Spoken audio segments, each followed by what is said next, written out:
DPR itu tidak seperti yang dibayangkan hanya di kantor, dia hanya rapat-rapat. Banyak sekali Gen Z itu yang apatis tentang politik. Kalau dari sudut pandang Pak Ketua gimana? Kita butuh anak muda itu melek politik. Itu angka yang juga sedikit. Betul. Kalau Jawa Timur untuk 42 juta, hampir 12 juta sendiri itu Gen Z. Yang ini siap untuk menjadi tenaga baru, ya, usaha baru, dia pekerja baru, dia harus punya lapangan kerjaan, tidak boleh nganggur. Itu apalagi kalau ada kegiatan hari ulang tahun partai politik itu, udah kegiatan tidak pernah berhenti. Dan itu menyasar ada yang kegiatan untuk memberikan ruang kepada anak muda.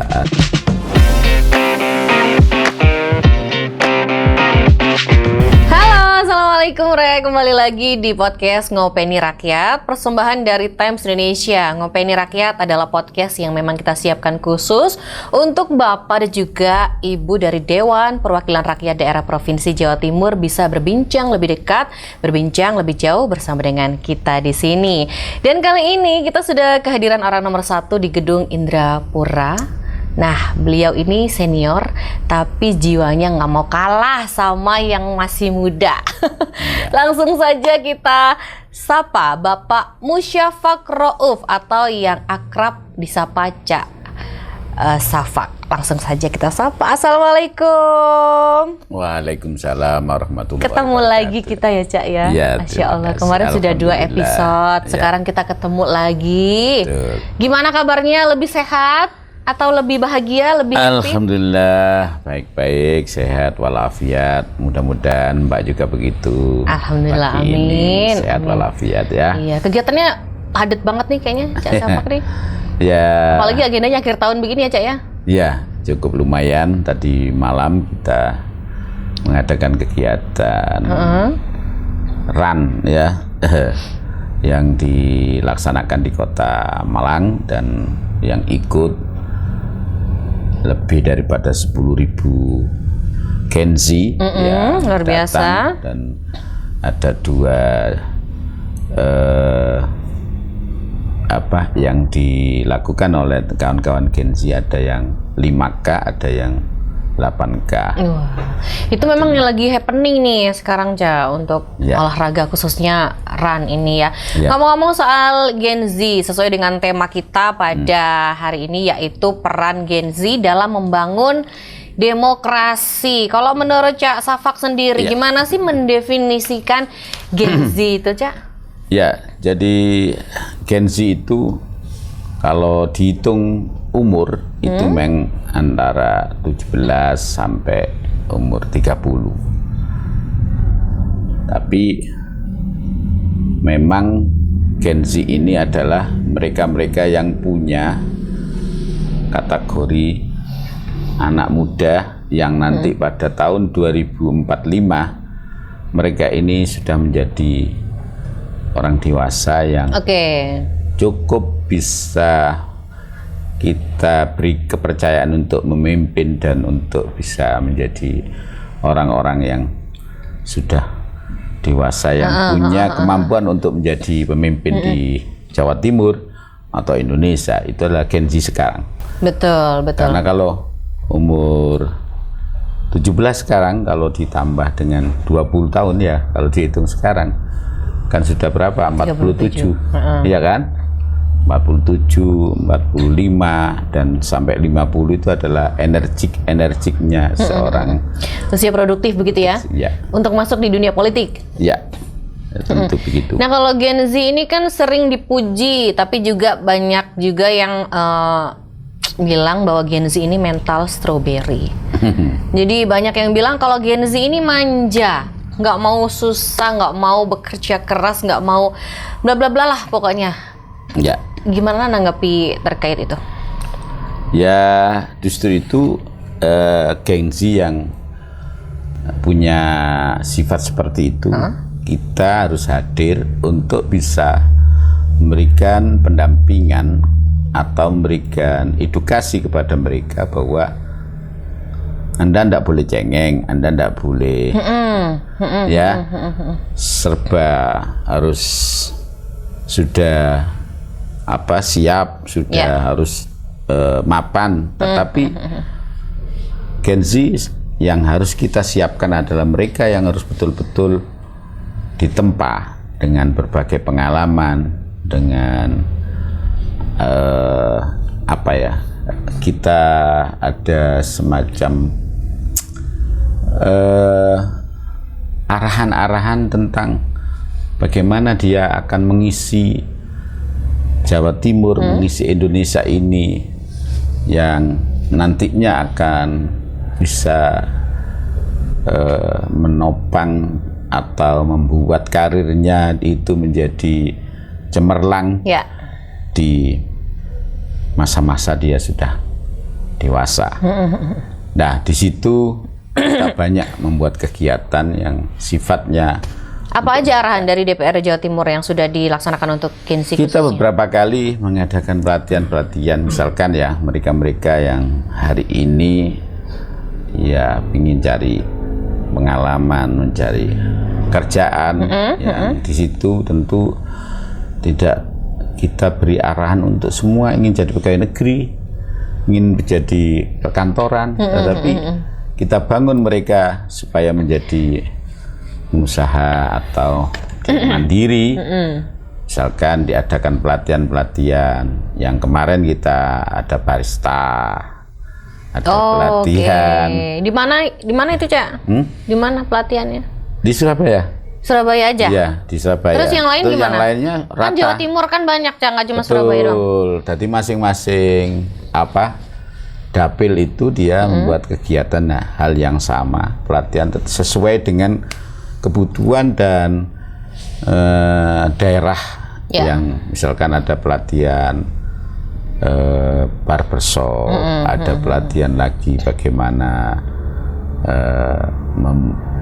melakukan pertanian yang modern dengan alat-alat yang disiapkan oleh pemerintah untuk supaya masyarakat yang tidak semuanya itu urban ke kota, tapi mereka anak-anak muda mau kembali ke desanya untuk membangun desanya. Apalagi sekarang dengan inovasi-inovasi dengan inovasi. Ada Koperasi Merah Putih dan sebagainya. Betul. Itu nanti juga tidak hanya sekedar dia kasih pinjaman modal dengan usaha kur dan sebagainya, tetapi pemerintah hadir untuk memberikan edukasi kepada anak-anak muda supaya dia mau menjadi UMKM di daerahnya atau menjadi petani-petani yang modern yang tidak.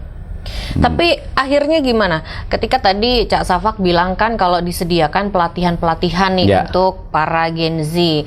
Nanti outputnya itu kira-kira kalau dari Bapak pimpinan daerah begitu ya, Gen Z ini akan dibawa kemana? Apakah dia nanti akan dibawa sebagai wirausaha muda ataukah karena dia tadi sudah disiapkan pelatihan-pelatihan, nantinya kita akan mendorong dia untuk menjadi pegawai aja? Mana nih yang harusnya menjadi yang pokok sangat utama? Kita dorong itu yang prioritas adalah supaya punya mental entrepreneurs, usaha muda yang dia punya keberanian untuk mencoba melakukan usaha sendiri, menjadi misalkan kita kasih modal kemarin itu dengan alat-alat barbershop, alat gunting dan sebagainya. Pertama, mencoba dengan komunitas mereka. Apakah mereka ini setelah dilakukan pelatihan itu kemudian mereka langsung ke dunia kerja itu, atau dia nempel di temannya yang sudah jalan, atau kemudian buka lagi di wilayah yang dianggap itu masih pangsanya masih bisa. Wah, ini menarik sekali nih ya kalau misalnya tadi ada pelatihan seperti yang disampaikan oleh Cak Safak tadi. Tapi kan gini ya Cak ya, Gen Z itu kan bisa dibilang masih usianya sangat muda sekali untuk terjun di dunia kerja. Tapi ketika dia sudah punya bekal dari pelatihan-pelatihan yang diberikan tadi, ketika dia ingin terjun secara profesional di bidangnya, nggak punya modal. Nah, itu mereka harus kemana? Lalu kalau misalnya mau mengajukan pinjaman kan sepertinya masih belum punya, nggak mungkin ya, karena kan harus ada jaminannya. Itu dari sudut seperti itu, apakah masuk menjadi prioritas utama nih dari Bapak dan juga Ibu Dewan?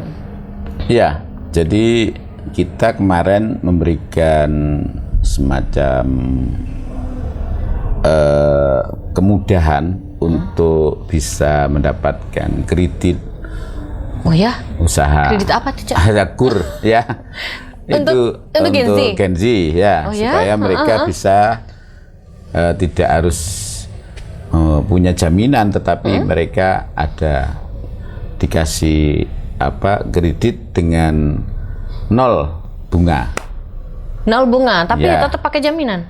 Enggak ada. Jadi dia harus punya NIB, nomor induk berusaha itu ya. Yang itu kita kasih kemudahan dalam mengurus NIB itu, kemudian mereka setelah punya itu kita lakukan oleh eksekutif itu dilakukan semacam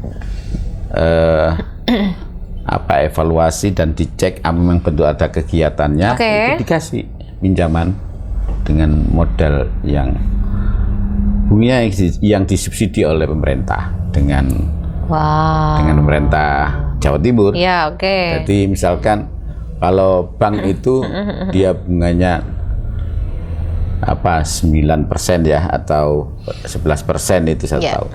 Itu yang kita subsidi atau yang kita beri pembebasan bunga itu adalah yang 9 atau 11%-nya itu. Dan kalau mengembalikan ya, atau dia nyicil itu ya pokoknya saja. Oh gitu? Ya. Ini khusus untuk Gen Z, berarti ada maksimal usia dong untuk pengajuan? Enggak juga. Hah? Enggak juga. Tetapi diutamakan Gen Z, karena Gen Z ini hampir rata-rata punya jaminan yang itu yang menjadi prioritas bagi kita, karena memang Gen Z ini hampir di Jawa Timur itu kita dapatkan 30% itu totalnya. Total Gen Z di Jawa Timur itu 30% sendiri ya? Iya, sendiri. Wow. Itu angka yang juga sedikit. Betul. Kalau Jawa Timur untuk 42 juta, berarti hampir berapa kalau 30%-nya itu? Hampir 12 juta sendiri itu Gen Z. Yang ini siap untuk menjadi tenaga baru, usaha baru, dia pekerja baru, dia harus punya lapangan kerjaan, tidak boleh nganggur. Ini yang memang menjadi tantangan dan harus kita prioritaskan. Apalagi setiap tahun kan pasti ada yang lulus kuliah, yang lulus SMK gitu kan. Itu kan juga harus difikirkan bagaimana kan nasib mereka selanjutnya. Kemana nih arahnya mereka? Kita harus bisa bawa generasi muda, khususnya generasi Gen Z ini yang ada di Jawa Timur untuk bisa tetap sejahtera begitu dengan usianya mereka yang belia gitu ya. Cak, kita kembali lagi ke Gen Z untuk Indonesia Emas 2045. Betul. Nah, kalau ngomongin soal politik banyak sekali Gen Z itu yang apatis tentang politik. Kalau dari sudut pandang Pak Ketua gimana? Ya, pasti bukan hanya Gen Z kalau yang apatis itu. Mereka yang tidak ada sentuhan langsung kepada partai politik atau tidak politik itu memang tetapi dengan kegiatan yang kita lakukan, DPR, buat RAN, aspirasi RAN dan sebagainya, itu bagian daripada menggugah bahwa DPR itu tidak seperti yang dibayangkan hanya di kantor, dia hanya rapat-rapat. Tetapi kita butuh anak muda itu melek politik yang di dalam tugas-tugas politik itu adalah secara konstitusional, mau tidak mau itu harus semua warga negara harus terlibat. Utamanya adalah Gen Z, karena Gen Z ini adalah pemimpin di masa yang akan datang. Nah, pemimpin masa depan ini tidak bisa kalau dia tidak, atau dia nggak tahu ya, nggak tahu ya. Harus tahu mulai dari dia lulus sekolah atau dia sudah mulai masuk dunia kerja. Itu kita harus mendorong supaya mereka ini tidak apatis terhadap partai politik, tidak apatis. Caranya supaya mereka tidak apatis gimana caranya, justru itu kita kumpulkan anak-anak SMA kelas 2, kelas 3. Itu ada istilahnya itu sekuat dewan. Sekuat dewan? Iya, sekuat dewan ini anak-anak SMA itu kita kumpulkan, kita ajak ngomong, diskusi, gimana kamu lihat negara, gimana kamu lihat politik, gimana kamu lihat DPR, gimana kamu lihat kepala daerah. Itu sudah terwujud di kota mana saja? Hampir seluruh di Jawa Timur. Oh gitu? Ya. Keponakan saya kelas 2 belum tuh, Cak? Hah? Keponakan saya kok belum dapat ya? Ya. Apakah hanya di kota-kota besar saja seperti Surabaya? Tidak.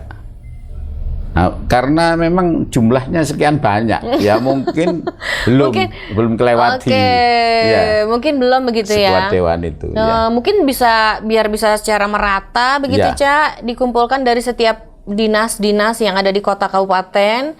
Jadi memang pasti. Jadi programnya itu dari DPRD Provinsi Jawa Timur, kerjasama dengan Dinas Pendidikan, Pendidikan Provinsi menginstruksikan kepada Dinas Kabupaten Kota yang menentukan auden atau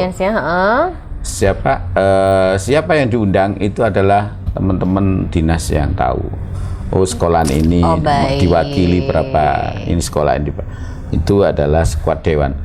Ya. Oh, diwakili, berarti nggak keseluruhan ya, Cak? Nggak nutut berapa jumlah juta. Ya kan demi Gen Z Jawa Timur, Cak. Ya. Kita memang tentu harus dipertimbangkan dengan pembiayaan karena harus gitu ya. Ya. Oh, baik. Gak mungkin kalau harus tercukupi semua. Paling tidak mereka yang menjadi duta-duta yang terkirim ke sana itu dia menularkan dengan teman-temannya, walaupun temannya untuk ini nanti masih bisa diteruskan di lingkungan sekolah.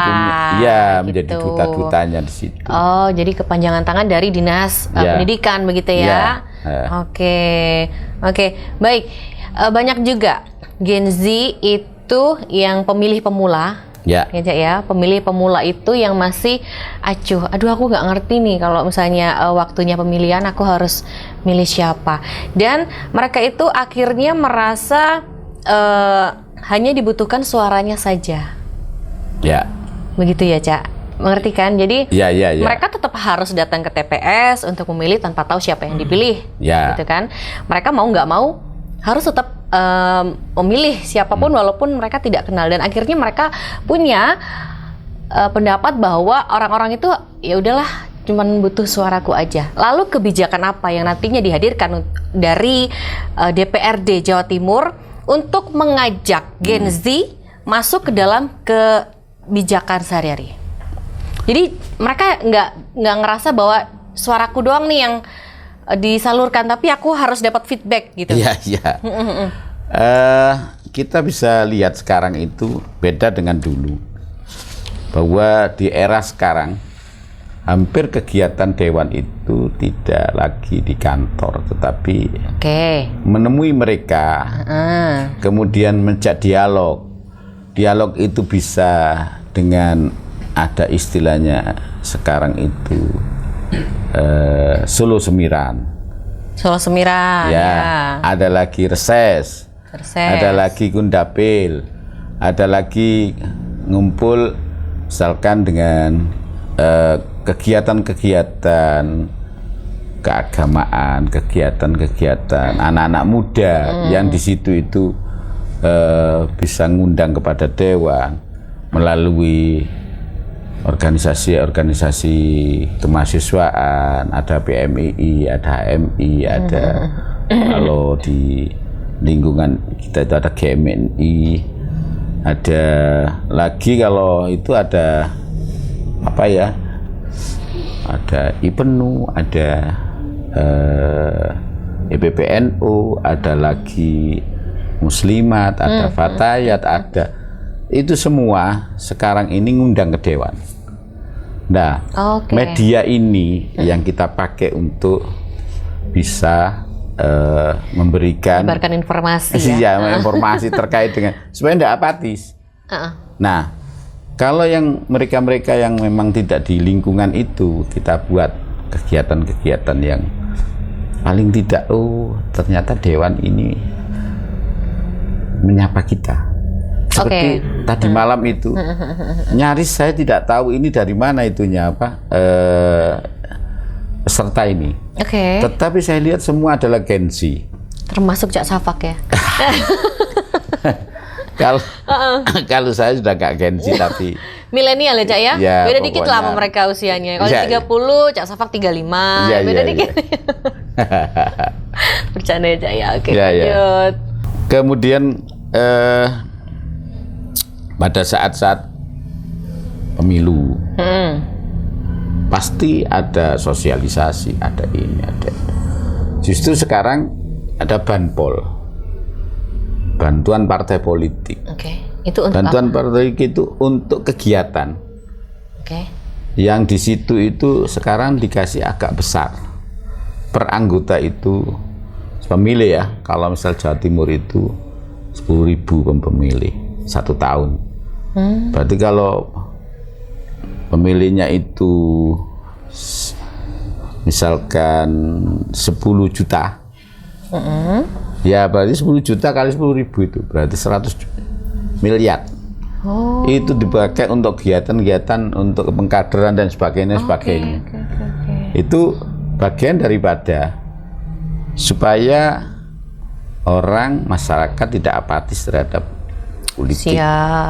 Betul. Dia pada saat misalkan ada pemilihan kepala daerah, ada pemilihan legislatif, ada pemilihan presiden, itu mereka sudah nggak asing lagi, dia nggak acuh lagi.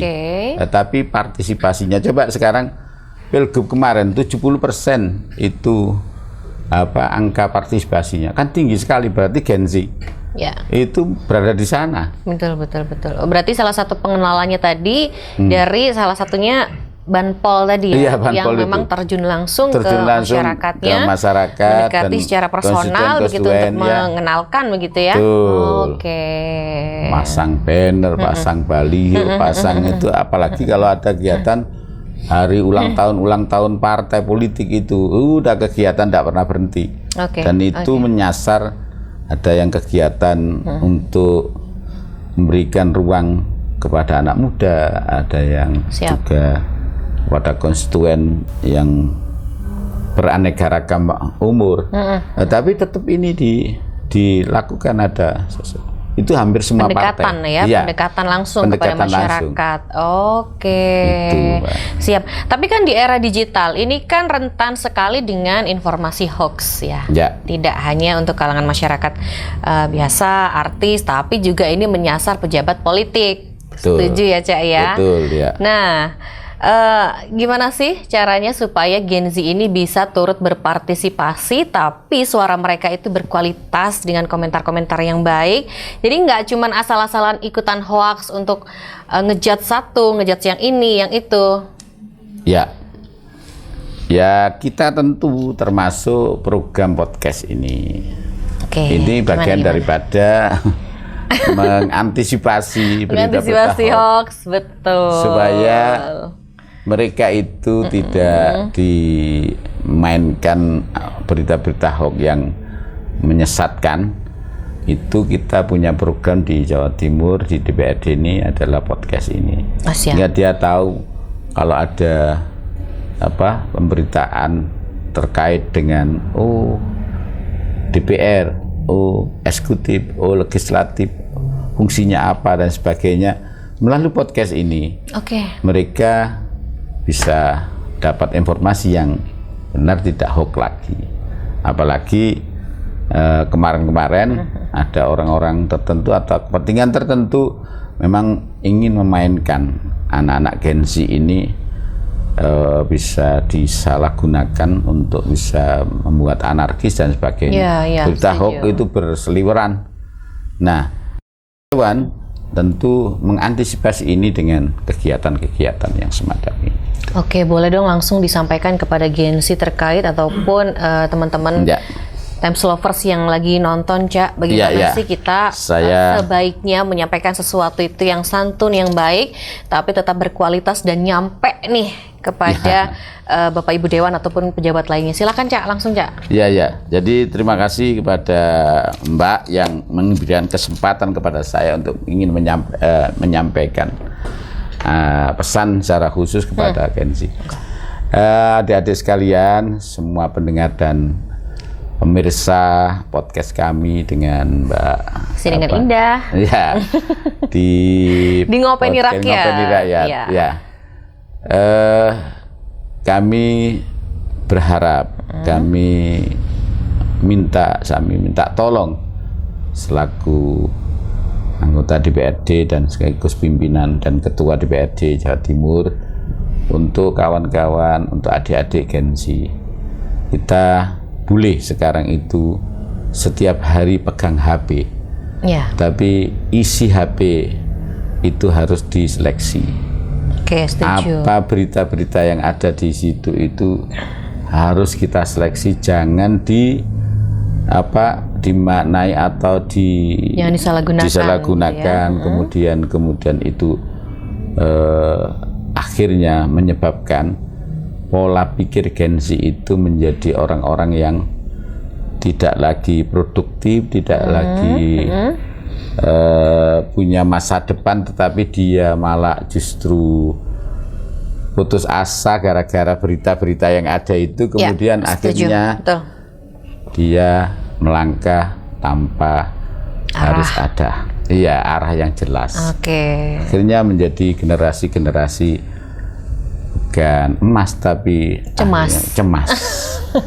Berarti jangan sampai ya kita jadi Indonesia cemas, tapi harus tetap jadi Indonesia emas 2045. Itu tadi pesan dari Bapak Ketua DPRD Provinsi Jawa Timur untuk rekan-rekan Gen Z dimanapun Anda berada. Harus tetap santun ketika menyampaikan sesuatu, begitu ya. Terlebih di dunia maya. Karena zaman sekarang itu memang ada yang namanya Undang-Undang ITE. Undang-Undang ITE ini bukan berarti membungkam, begitu ya, Cak, ya. Tapi memang agar terfilter seperti itu ya. Mana yang memang betul-betul ini sebagai masukan dan kita meminimalisir dari apa tadi? Ya, kalau menyalahgunakan atau putus asa dan sebagainya. Ya, termasuk juga kejadian-kejadian tanggal 25 sampai 30 Agustus kemarin. Ya, akhir Agustus ya, Cak. Ya, akhir Agustus. Itu isunya tentang DPRD. Ya. Sangat-sangat kuat sekali, terlebih di media sosial. Gen Z yang banyak dikasih berita-berita, instruksi hoax yang membahayakan stabilitas dan keamanan negara kita. Nah, itu mohon maaf jangan sampai terulang kembali. Dan berita-berita yang memprovokasi, yang sifatnya itu hoax tanpa ada penanggung jawab, itu harus dihindari oleh kawan-kawan kalau adik-adik Gen Z yang ada di Jawa Timur. Jawa Timur milik kita. Jawa Timur adalah gerbang baru Nusantara yang harus kita pertahankan menjadi provinsi yang penopang ekonomi, penopang pangan, penopang segala macam kebutuhan nasional. Itu Jawa Timur yang terbesar di antara provinsi-provinsi yang lain. Terakhir, Cak, ajakan untuk Gen Z supaya tidak takut berpolitik, silakan. Ya, untuk teman-teman Gen Z, politik itu bukan haram. Politik itu adalah sebenarnya jalan untuk menuju sebuah cita-cita. Yang cita-cita itu akan bisa menjadi cita-cita luhur ketika pelaku politiknya itu adalah orang-orang yang amanah. Tapi politik itu akan menjadi jahat, tetapi bila mana pelaku politik itu mereka orang-orang yang culas dan dolim.